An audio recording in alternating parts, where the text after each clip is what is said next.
Hello, so it's time to take a look back at Battlefield 4 over 2015.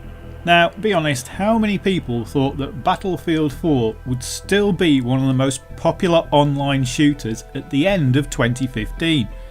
It's over 2 years old, it's had a lot of competition, but the thing that's kept it going has been its development program, specifically the community test environment. DICE LA have put out over 100 development patches on the CTE during 2015, and that's led to us having 4 major patches to the live game. It started with a spring patch, that brought us 5 new guns: the AN-94, the Groza 1, the Groza 4, the L86A1 and the Mare's Leg. The spring patch also saw the return of Gunmaster mode from Battlefield 3. In fact, we got several different versions of Gunmaster. We got a classic, we've got a new age one, we got pistols only one, and we've got some reverse order Gunmaster modes as well. And it's worth remembering that the game was already over a year old and the premium content had all been delivered, so there was no real reason for DICE to actually do any work on Battlefield 4. What they did need to work on was Frostbite, because they were going to be using it in future games, and let's face it, the netcode at this point was still pretty awful. Spring patch did see the first of the major improvements that we got to the netcode, and we saw some major problems addressed. So suppression was changed, the callouts from the characters was changed, and of course the night vision scopes were changed. And that's because the summer patch saw Zavod by night, or Graveyard Shift as it's properly known. This was the first proper night map that we'd really seen in Battlefield. It got proper lighting effects, it got proper moon effects, it was very good. When you combine the new lighting with the new scopes, you got a very atmospheric, spooky almost, map that was obviously a bit of a departure for Battlefield 4, but was obviously done so that in future, nighttime maps were going to be a lot easier to design and develop. So while this is great for those of us that like playing Battlefield 4, it's also great for the future of the Frostbite engine, because now there's a whole load of experienced developers who know how to make nighttime maps in Frostbite.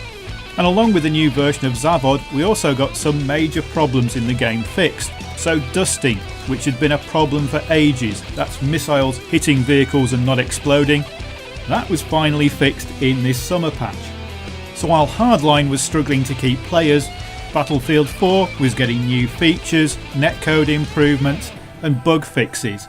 It's almost as if somebody out there didn't really have that much faith in Hardline from the start. The next patch was probably the biggest test for the community test environment. Could you actually develop a map from basics using the community to test it out?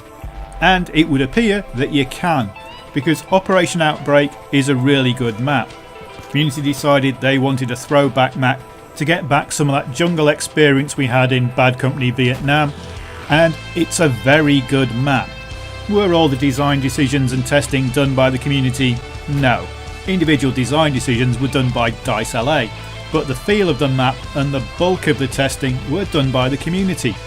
And it is a gorgeous conquest map, and it has some of the best designed capture points of any map we've seen in Battlefield 4. And I think what this map has really shown is you don't need the full weight of DICE to keep a game alive. You can keep development going and bug fixing going and new features going with a smaller team if you've got the community on your side. And in Battlefield 4 they really did. Despite its horrible first year, it's had a really good second year, because DICE LA has decided that maybe we should work with the people that play the game. And this seems to be a fundamental shift, not only from DICE but from EA. After all, somebody is paying for this. Somebody is paying for the CTE to be run and developed. Somebody is paying for DICE LA to do all this work. Now let's move up to date and get to the winter patch, and that of course brought us this DICE LA camo Easter egg. Now the camo already existed, but the Easter egg must have taken a ton of work, and we're still seeing bug fixes. This is one that has been in the game since the game launched, in fact from the beta testing. Incendiary grenades no longer kill you through walls. But the main thing we got in the winter patch was the most impressive map in Battlefield 4. In terms of detail and scale, there is nothing close to it. Dragon's Pass and Silk Road attempted to do this, but both of them failed for different reasons. Silk Road fails just because the dune section is horrible, And Dragon's Pass really just doesn't have any detail to it, it's just lots of reused assets. Now some of the detail was stripped out of this map to bring it to live. The CTE version had a lot more assets and a lot more unique assets, but they just weren't feasible to get onto the console versions. But this is still a stunning looking map. In fact, some of the vistas in this map are wonderful. You just turn around and look and go, wow, that's pretty amazing. Now Battlefield 4 certainly doesn't have the graphics of Star Wars Battlefront, but this map is on a par with anything you get in Battlefront, and it's much better than anything you get in Hardline. And it really shows what a small team of developers can do when they know what they're doing. And it's obvious that DICE LA really know what they're doing when it comes to Battlefield 4 and the Frostbite engine. They seem to really understand what we as players want from a Battlefield game. They haven't made any sweeping changes that have fundamentally changed the feel of the game. Okay, it takes one extra bullet from most guns now to kill someone, but that actually doesn't make the game feel worse. They even put in no shower canals, when there was no reason to do it. It's just included as the Team Deathmatch map on Dragon's Valley.